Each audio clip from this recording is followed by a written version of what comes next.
लावा रे हळद नावर देवाले. आता तू मुंजाचा पित्तर वशीन.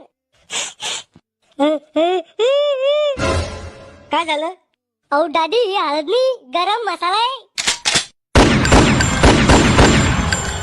कोण आणणार आहे गरम मसाला इथं? त्या पलीकडल्या गाऊनवाल्या घर घुशे काकून आणला. ओ बाई, तुम्हाला दिसत नाही का गरम मसाला आहे का हळद इथं? अय भाऊ, मायावर कशाला गरम उरायला? मले मोती बिंदू व्हायले, नीट दिसत नाही मले.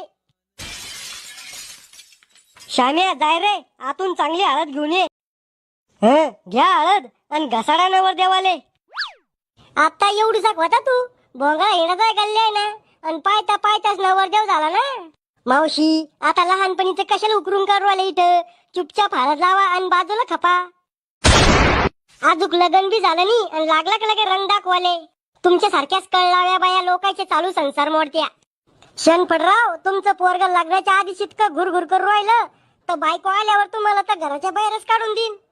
अहो यलपाटे मावशी, त्याचं टेन्शन नका घेऊ तुम्ही. याच्या नावावर पाणी प्यायचा गिल्लास सुद्धा नाही करेल म्या. घर जमीन सगळं माझ्या नावावर आहे. येऊ काय घराच्या बाहेर काढून मला आरामखोर?